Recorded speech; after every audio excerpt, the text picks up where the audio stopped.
जय श्री कृष्ण। आइए आज जानते हैं अर्जुन भगवान को इतने प्रिय क्यों थी और क्यों अर्जुन को ही भगवान की आत्मा कहा जाता था। साक्षात हरि ही अपने भक्तों पर कृपा करने के लिए और जगत के कल्याण के लिए संसार में धर्म की स्थापना के लिए नाना प्रकार के अवतार धारण करते हैं। नर नारायण इन दो रूपों में बद्रिकाश्रम में तप करते थे। लोक मंगल के लिए भगवान श्री कृष्ण और अर्जुन ने द्वापर के अंत में पृथ्वी पर अवतार लिया था। अर्जुन पांडवों में मझले भाई थे, अर्थात युधिष्ठिर और भीम से अर्जुन छोटे थे और नकुल और सहदेव से बड़े। श्री कृष्णचंद्र के समान ही उनका वर्ण था, नव जलधर श्याम। वह कमल नेत्र एवं अजान बाहु थे। व्यास जी की आज्ञा से अर्जुन तपस्या करके शस्त्र प्राप्त करते हैं। अपने तप से पराक्रम से उन्होंने भगवान शंकर को प्रसन्न करके पाशुपास्त्र अस्त्र प्राप्त किया था और दूसरे लोकपालों ने प्रसन्न होकर उन्हें अनेक दिव्यास्त्र प्रदान किए थे। जिस समय महाभारत के युद्ध अपनी ओर सम्मिलित होने का निमंत्रण देने दुर्योधन द्वारकाधीश के भवन में गया, उस समय श्री कृष्णचंद्र भगवान सो रहे थे। दुर्योधन उनके सिंहाने आसन पर बैठ गया। अर्जुन भी कुछ पीछे पहुंचा और हाथ जोड़कर श्याम सुंदर के चरणों के पास नम्रता पूर्वक बैठ गया। भगवान ने उठकर दोनों का स्वागत सत्कार किया। दुर्योधन ने कहा, मैं पहले आया हूँ तो आपको मेरी ओर आना चाहिए। श्री कृष्ण ने बताया, मैंने पहले अर्जुन को देखा है। लीलामय ने तनिक हंसकर कहा, एक और तो मेरी नारायणी सेना के वीर सशस्त्र सहायता करेंगे और दूसरी ओर मैं अकेला रहूंगा, परंतु मैं शस्त्र नहीं उठाऊंगा। आप में से जिन्हें जो रुचे वह ले ले, किंतु मैंने अर्जुन को पहले देखा है, अतः पहले मांग लेने का अधिकार अर्जुन का है। एक और भगवान का बल जो कि उनकी सेना है और दूसरी ओर शस्त्रहीन भगवान, एक ओर भोग और दूसरी ओर श्याम सुंदर, परंतु अर्जुन जैसे भक्तों को कुछ सोचना नहीं पड़ता। उन्होंने कहा, मुझे तो आपकी ही आवश्यकता है, मैं तो आपको ही चाहता हूँ। दुर्योधन बहुत प्रसन्न हुआ।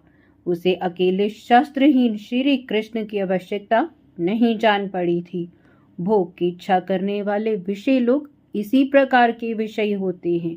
विषय भोग का त्याग कर श्री कृष्ण को पाने की इच्छा उसके मन में नहीं जगती है। श्री कृष्णचंद्र ने दुर्योधन के जाने पर अर्जुन से कहा, भला तुम्हें शस्त्रहीन अकेले मुझे क्यों लिया? तुम चाहो तो मैं तुम्हें दुर्योधन से भी बड़ी सेना दे दूं। अर्जुन ने कहा, प्रभु आप मुझे मोह में क्यों डालते हैं? आपको छोड़कर मुझे तीनों लोगों का राज्य भी नहीं चाहिए। आप शस्त्र लें या ना लें, पांडवों की तो एकमात्र आश्रय आप ही हैं। अर्जुन की यही भक्ति, यही निर्भरता थी, जिस कारण भगवान कृष्ण उसके सारथी बने थे।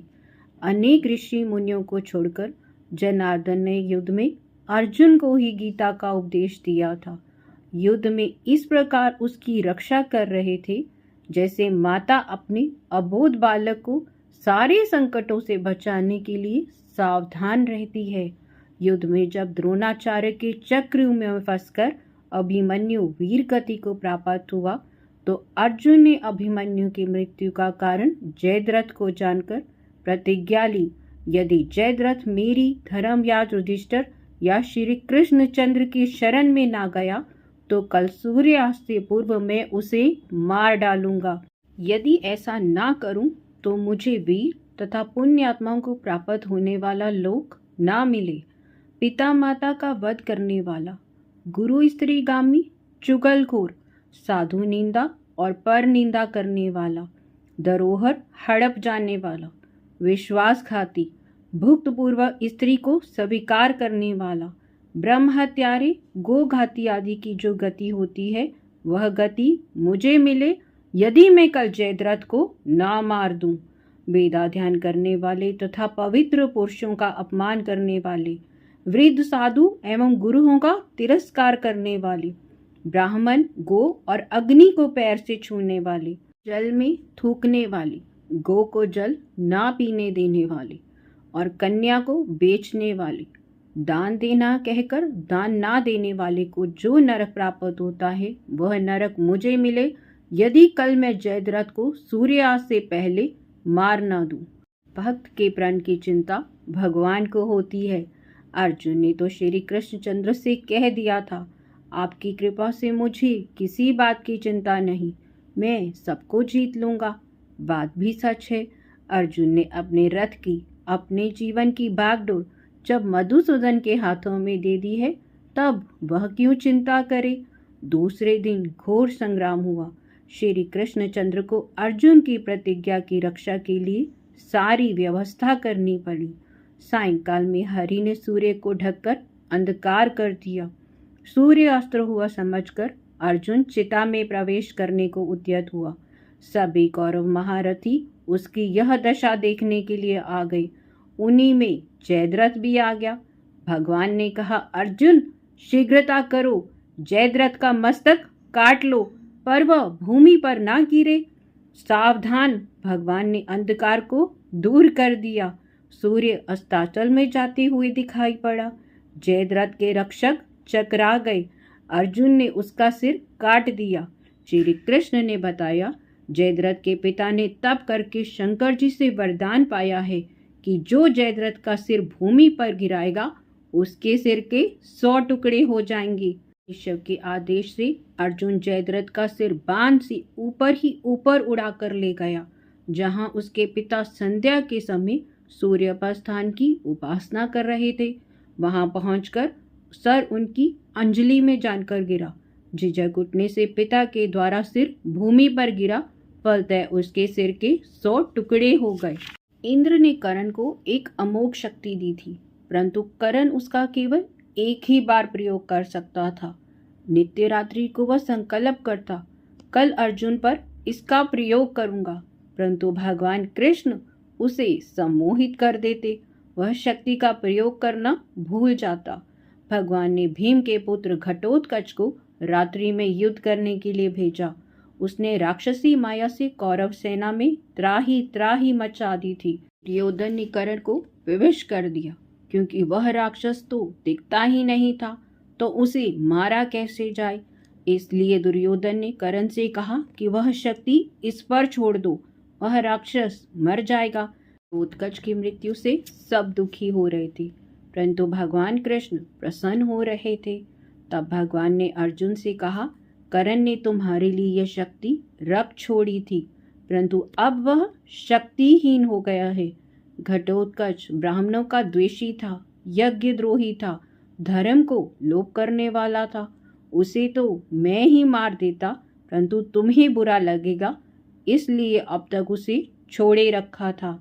कर्ण के युद्ध में अर्जुन ने अपने सखा से पूछा, यदि कर्ण मुझे मार डाले तो आप क्या करेंगे। भगवान ने कहा, चाहे सूर्य भूमि पर गिर पड़े, समुद्र सूख जाए और अग्नि शीतल बन जाए, ऐसा कभी नहीं होगा।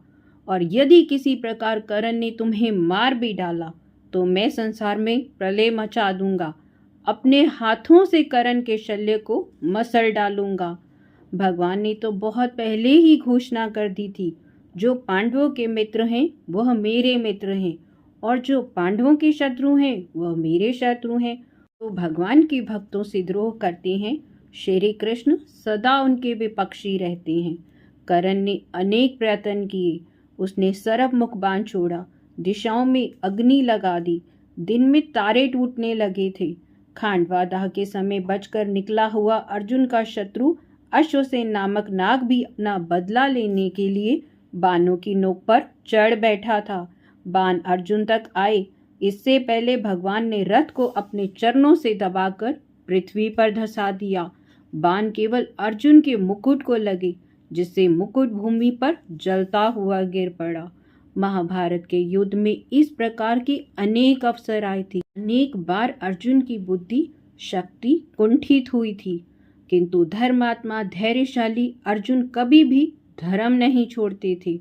उनके पास एक ही बाण से प्रलय कर देने वाला पशुपास्त्र था, परंतु प्राण संकट में होने पर भी उन्होंने उसे अपने काम में लाने की इच्छा नहीं की। इस प्रकार श्री कृष्ण के चरणों में उनका विश्वास एक पल को भी शिथिल नहीं हुआ था। इसी प्रेम और विश्वास ने भगवान को बांध लिया था। भगवान उनका रथ हाँकते, घोड़े धोते और आपत्ति पर उसकी रक्षा करते। श्री कृष्ण के प्रताप ही पांडव महाभारत के युद्ध में विजय हुए थे। विजय हो जाने के अंतिम दिन छावनी पर आकर भगवान ने अर्जुन को रथ से उतरने के लिए कहा। आज ये नई बात क्यों? अर्जुन के उतरने पर जैसे ही भगवान उतरे, रथ की ध्वजा पर बैठा दिव्य वानर भी अदृश्य हो गया और वह रथ घोड़ों के साथ तत्काल भस्म हो गया। भगवान ने बताया, दिव्य अस्त्रों के प्रभाव से यह रथ भस्म तो कभी का हो चुका था। अपनी शक्ति से मैं इसे अब तक बचाए हुए था।